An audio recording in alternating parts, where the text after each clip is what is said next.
媽係我唯一嘅親人。我細個嘅時候，佢一直都好忙。個衫洗好啦。哦，咁快嘅？係啊，趕住載我仔。哦，慢慢行喎。啊，好。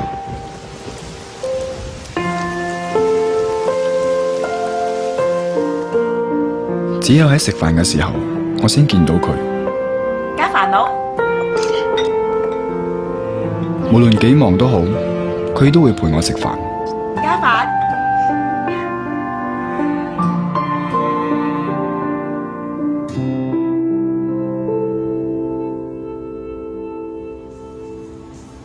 仔，加啲飯啦。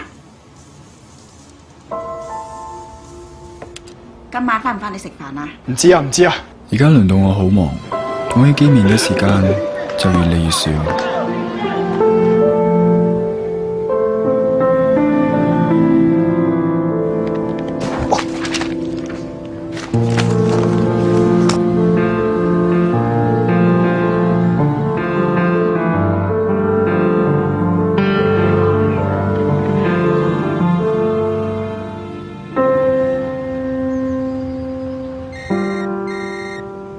Hello，媽。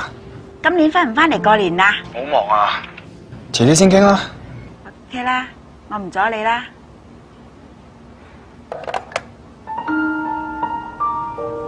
過年咯，今年又唔翻啦。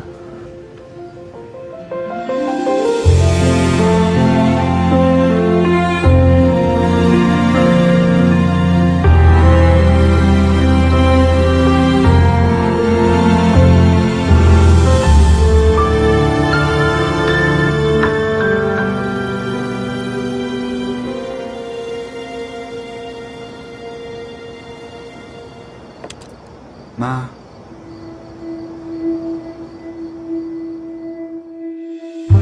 我終於明白佢點解時時叫我家煩。